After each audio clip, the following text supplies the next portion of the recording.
Hello friends. Today we are going to discuss about Standard 11 English Second Language Unit 3 Read 2 Woodman Spare That Tree. દોસ્તો આ એક poem છે. યાદ રાખજો, યાદ શક્તિ છે એ એકાગ્રતાની ગુલામ છે. એટલે જેટલી એકાગ્રતા વધુ હશે તેટલી યાદ શક્તિ વધશે. અને યાદ શક્તિ, યાદ રાખવું અને ભૂલવું એ બંને વચ્ચેની સમતુલા જાળવવાની પ્રક્રિયા છે. મારે યાદ રાખવું જ છે, આ યાદ રાખવું જરૂરી છે, તેવો ઈરાદો રાખવાથી વધુ યાદ રહે છે. એટલે હું તો ચોક્કસ એક જ વસ્તુ કહીશ કે વિષયને જાણવાની તીવ્ર ઈચ્છા સાથે તમે તેના અભ્યાસની શરૂઆત કરો. ઊંડા શ્વાસ લઈ અને યોગ્ય મુદ્રામાં વાંચવા માટે બેસો. અગત્યના મુદ્દાઓ વાંચી સમજી અને બરાબર તમારી નોટબુકમાં નોંધો અને તૈયાર થઈ જાઓ. આજે આપણે એક મસ્ત પોયમની વાત કરવાના છીએ. Woodman spare that tree. હે કઠિયારા, આ વૃક્ષને તું રહેવા દે. Is poem written by George Pope Morris. In short, G.P. Morris. The poet G.P. Morris appeals to the woodman not to fell the tree. The poet owes a lot to the tree and was emotionally attached to the tree, and therefore he requests the woodman to spare that tree. Screen પર તમને one by one stanza દ્વારા આપણે સમજાવવા પ્રયત્ન કરીએ. એ પહેલાં એના સારની થોડીક વાત કરીએ કે આજકાલ વધતી જતી માનવ વસ્તીની જરૂરિયાતોને પોષવા વિચાર્યા વિના વૃક્ષો આડેધડ કપાતા જાય છે. ત્યારે પર્યાવરણની પરવા કરનારાઓ વૃક્ષોને બચાવવાનું અભિયાન ચલાવી રહ્યા છે. અને વૃક્ષોને બચાવવા જનજાગૃતિ અતિ આવશ્યક છે. અને એક માણસ, એક પામર મનુષ્ય અગર વૃક્ષોનું મૂલ્ય ગંભીરતાથી સમજે તો તે વૃક્ષ બચાવીને માનવ હિતનું મોટું કાર્ય કરશે. દોસ્તો, આપણે આપણા સમગ્ર જીવન દરમિયાન એક અભિયાન યાદ રાખવું જોઈએ. Each one tree one. દરેકે પોતાના જીવનકાળ દરમિયાન એક વૃક્ષ વાવવું જોઈએ. કારણ કે વૃક્ષો આપણને ઓક્સિજન પૂરો પાડે છે, પ્રાણવાયુ આપે છે અને તેનાથી આ સૃષ્ટિ ચાલે છે. બુદ્ધિજીવીઓ કે સંવેદનશીલ વ્યક્તિઓ ઘણા બધા માધ્યમો દ્વારા વૃક્ષોને બચાવવાના સતત અને સમર્થ પ્રયાસ કરી રહ્યા છે. અને વૃક્ષ સાથે ભાવનાત્મક સંબંધ સાથે જોડાયેલા જ્યોર્જ પોપ મોરિસ આ કાવ્યની અંદર કઠિયારાને તે વૃક્ષને કાપવાની ના પાડે છે અને પોતાની સંવેદનાઓને વાચા આપે છે. તો વિદ્યાર્થી મિત્રો, વુડમેન સ્પેર ધેટ ટ્રી એના શબ્દ આપણે સમજી લઈએ કે વુડમેન એટલે કઠિયારો, વુડ કટર, અને spare is a verb. Spare in this poem means let remain, means leave untouched, means do not hurt or harm. નુકસાન ના કર, એને છોડી દે, તું એને રહેવા દે, એને બક્ષી દે, જેમનું તેમ પડ્યું રહેવા દે. અહીં સ્પેર વિલની વાત નથી. સ્પેરનો અર્થ તમને સમજાવ્યો એ પ્રમાણે છે. તો દોસ્તો, woodman spare that tree. First stanza આપણે જોઈએ તો સ્ક્રીન પર વુડમેન સ્પેર ધેટ ટ્રી. હે કઠિયારા, તે ઝાડને છોડી દે, એટલે કે ઝાડને ઈજા ના પહોંચાડ, એટલે કે તે વૃક્ષને કાપવાનું તું રહેવા દે. Touch not a single bough. ખબરદાર, એકે ડાળખીને પણ અડીશ નહીં. In youth it sheltered me. શા માટે? તો કે યુથમાં, યુવાનીમાં, કિશોર અવસ્થામાં, તરુણ અવસ્થામાં એ વૃક્ષે મને આશરો આપેલો. એ વૃક્ષે મને આશરો આપેલો. In youth. Youth is a noun form. યંગનું નાઉન યુથ, કિશોર અવસ્થા. Shelter is a verb. Shelter એટલે પ્રોટેક્શન, આશ્રય, આશરો. અને બાવ, BOUGH, બાવ એટલે બ્રાન્ચ ઓફ ટ્રી, ઝાડની એક ડાળી. હે કઠિયારા, તે વૃક્ષને તું રહેવા દે, અડીશ નહીં એની એકે ડાળીને. કિશોર અવસ્થામાં એણે મને આશરો આપેલો છે. And I will protect it નાવ. અને હવે હું એ વૃક્ષનું રક્ષણ કરીશ. અત્યારે હું તેનું રક્ષણ કરીશ. આગળ જુઓ. It was my forefather's hand. અહીં ઇટ વોઝ આપેલું છે, જુઓ. It was my forefather. Forefathers noun છે. મીન એન્સેસ્ટર્સ, મીન્સ પૂર્વજો. આપણા ફોર ફાધર આપણા પૂર્વજ, બરાબર?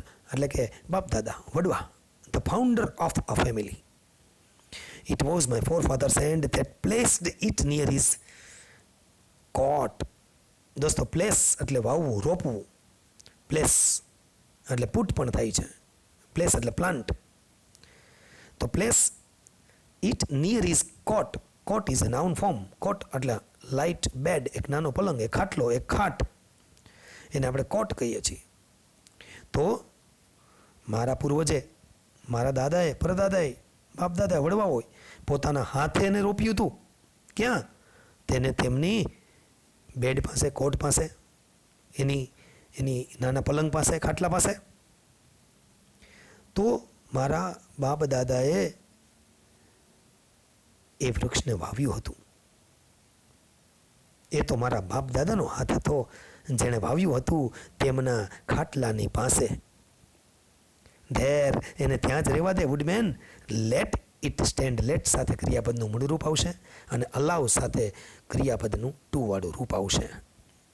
તો લેટ ઇટ સ્ટેન્ડ એટલે એ કઠિયારા તેને ઊભું રહેવા દે, તે જે જગ્યાએ છે ત્યાં જ રહેવા દે ને. Thy ex shall harm it not. Ex no earth AXE લેવાનો છે. A tool for chopping, કુહાડો, કુહાડી, એને આપણે એક્સ કહીએ છીએ. બરાબર? ચોપિંગ, CHOP, ચોપ એટલે કાપવું. અહીં કહે છે ધાય એક્સ, ધાય લેટિન શબ્દ છે ધાય એટલે યોર, THY, એમ ધી, THEE, તો ધી એટલે યુ. અહીંયા ધાય સંબંધક વિભક્તિ છે. Your, thy axe shall harm it not. તારી કુવાડી તેને ઈજા નહીં પહોંચાડે. કે શું કહે છે જુઓ. That old familiar tree. કેમ? તો કે તે જૂનું ને જાણીતું વૃક્ષ છે. ફેમિલિયર એડજેક્ટિવ છે. નોન પરિચિત, જાણીતું. Whose glory and renown. Whose એટલે કે જેનું, ગ્લોરી એટલે એક પ્રકારની આબરૂ, કીર્તિ, ઓનર, એક રિનોવન, બરાબર, કીર્તિ, ખ્યાતિ, નામના. રિનોવન એટલે પ્રતિષ્ઠા, રિનોવન એટલે નામના. તો દોસ્તો, જેમની આબરૂ, કીર્તિ, હે, બરાબર, જેની શાન અને કીર્તિ ચારે બાજુ ફેલાયા છે. Whose glory and renown are spread એટલે ફેલાયા છે over land and sea. Land and sea એટલે જ્યાં જ્યાં જળ છે, જ્યાં જ્યાં સ્થળ છે ત્યાં ત્યાં. લેન્ડ એન્ડ સી એટલે ઇન ઓલ ડિરેક્શન્સ એટલે એવરીવેર, ચો તરફ, ચારે બાજુ. તો જેની કીર્તિ અને ખ્યાતિ ચારે બાજુએ પ્રસરેલ છે એવા વૃક્ષને તું છોડી દે. And wouldst thou hew it down. અને તેને એટલે કે આવા વૃક્ષને તું કાપી નાખીશ. ભૂતનાથ, વુડસ્ટ, ધાવ, ધાવ એટલે યુ, THOU, ધાવ લેટિન શબ્દ છે. યુ કર્તા તરીકે વપરાતું ધાવ છે. બરાબર? HEW, યુ એટલે કાપવું. બરાબર છે? યુ એટલે કટ, જેને આપણે ચોપ કહીએ છીએ. ચોપ વિથ બ્લોઝ, ફાડવું કે ચીરવું. બરાબર? તો તું આવા વૃક્ષને કાપી નાખીશ. શું તું એને કાપી નાખીશ? હે? આગળના સ્ટેન્જામાં વુડમેન ફોર બિયર થાય સ્ટ્રોક. એક હઠિયારા તારા ઘાને રોકી લે. ફોર બિયર એટલે રોકી લેવું, સંયમ રાખવો. બરાબર? ફોર બિયર કંટ્રોલ કરવું, નિયંત્રણ રાખવું. તો શું કહે છે? ફોર બિયર, હે, to keep one self in check એટલે કે ટુ બી પેશન્ટ. ધીરજ રાખ ભાઈ, તારા ઘાને રોકી લે. કેમ? Cut not its earth bound ties. Very important word, earth bound ties, જેના મૂળ ઊંડે સુધી ઉતરેલા છે. અર્થ બાઉન્ડ ટાઈઝ એટલે રૂટ, રૂટ એટલે મૂળ. હે, કાપીશ નહીં તેના મૂળિયાને. ના પાડે છે, રોકી લે તારો ઘા. કાપીશ નહીં તેના મૂળિયાને. અર્થ બાઉન્ડ પૃથ્વીના પેટાળમાં ઉતરેલા છે એવા ટાઈસ. ડીપલી રૂટેડ, બરાબર, જે ઊંડા સુધી ઉતરેલા છે એવા. કે એટલે વૃક્ષ બહાર હોય એટલું પછી અંદર હોય છે, ખબર છે ને? ઓહ, સ્પેર ધેટ એઝેડ ઓક. અરે રહેવા દે તે વૃદ્ધ ઓકના ઝાડને. ઓક ઇઝ અ નેમ, વૃક્ષ છે દોસ્ત. ઓક, ફર, પાઇન, દેવદાર, બરાબર, આ બધા વૃક્ષ છે. તો એજેડ એટલે વૃદ્ધ છે, એની ઉંમર થઈ ગઈ છે એટલે કે જૂનું છે. બરાબર? ઉંમર લાયક છે. સ્પેર, એને તું રહેવા દે ભાઈ. હે, એ વૃદ્ધ છે, વયોવૃદ્ધ છે, એ ઓકના ઝાડને તું છોડી દે. Now towering to the skies. દોસ્તો, ટાવરિંગ એટલે શું? ટાવરિંગ એટલે ઊંચું, very tall. Towering to the sky, આકાશને પહોંચવા આવ્યું છે જાણે. હવે જે ઝૂમી રહ્યું છે આકાશને, અત્યારે આસમાનને આંબી રહ્યું છે. વેન, આગળનું સ્ટેન્જા બહુ સરસ છે. બટ એન આઇડલ બોય, જ્યારે હું માત્ર નવરો હતો. આઇડલ એટલે આમ તો આળસુ પણ થાય. અહીંયા આઇડલનો અર્થ લીધો છે લેઝી, અનઓક્યુપાઈડ, એટલે કે આળસુ, નવરો, કામ ધંધા વગરનો. હું જ્યારે એમનેમ બરાબર નવરો હતો, એક છોકરો હતો, ત્યારે I sought its grateful shade. Seek sought sought, બરાબર. શીક શોટ શોટ, શીખનું ભૂતકાળ શોટ છે. શીખ એટલે મેળવવાનો પ્રયત્ન કરવો અથવા શોધવું. આઈ શોટ ઇટ્સ ગ્રેટફુલ શેડ. એનું ગ્રેટફુલ એટલે કેવો, આભાર વ્યક્ત કરે તેવો. તો ગ્રેટફુલ શેડ તો કહે છે હું માણતો હતો એના કૃતજ્ઞ છાંયડાને.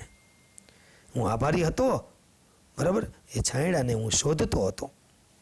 થેન્કફુલ હતો, ગ્રેટફુલ હતો, હું એનો ઋણી હતો. આગળ બહુ સરસ વાત કરી. In all their gushing joy, in all their gushing joy. અહીં ગશિંગ એટલે ઓવરફ્લોવિંગ, ઉભરાતું હોય એવું. જોય એટલે આનંદ, બરાબર. તો ઇન ઓલ ધેર ગશિંગ જોય, તેમને તમામ ઉમળકાભર આનંદથી, એટલે કે ઉભરાતા આનંદથી. Here to my sister's played, પોતાના પરિવારના સભ્યોને યાદ કરે છે. અહીંયા મારી બહેનો પણ રમેલી છે. જુઓ, આ સંવેદનાઓ ને વાચા આપે છે કવિ. જુઓ, જ્યોર્જ પોપ મોરિસ, કે મારી બહેનો પણ અહીં જ રમતી. My mother kissed me here, મારી માતાએ અહીંયા મને ઝૂમ્યો હતો. મારી માતાએ અહીં મને કિસ કરી હતી, મને વાલ કર્યો હતો. મને વાલ કરતી મારી માતા એને યાદ કરે છે. My father pressed my hand, મારા ફાધરે અહીંયા જ મારો હાથ પકડ્યો હતો, પણ સમજાવવા માટે. અહીંયા હાથ દાબ્યો હતો એનો અર્થ એવો છે કે મને એણે યોગ્ય દિશા આપી હતી, બરાબર.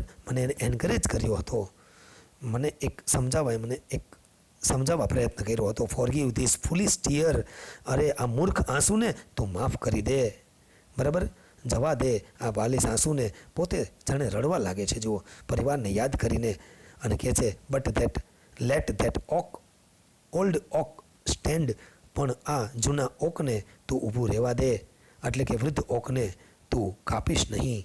આમ જ્યોર્જ પોપ મોરિસ દ્વારા લખાયેલા અહીંયા આ પોયમની અંદર ખૂબ સરસ વાત આપને જાણવા મળી છે. દોસ્તો, શક્ય એટલો પ્રયત્ન તમને વર્ડ ટુ વર્ડ સમજાવવા પ્રયત્ન કર્યો છે. આશા રાખીએ કે વૃક્ષોને બચાવવા માટે આપ સૌ પણ કંઈ ને કંઈ અભિયાન કરો, અને ટ્રી પ્લાન્ટેશન ડે કે વર્લ્ડ એન્વાયરમેન્ટ ડે જેવા ડે સેલિબ્રેટ કરી અને સમાજમાં એમને વધારે ને વધારે અવેરનેસ આવે એવો પ્રયત્ન કરો, અને આવા વૃક્ષોને બચાવો. Save trees, save your life. That's all friends. Keep watching videos. આવા ઘણા બધા વિડીયો આ ચેનલમાં છે. તમે એનો એન્જોય કરજો અને ખૂબ ભણજો અને જ્ઞાન પ્રાપ્ત કરજો. જય હિન્દ, જય ભારત.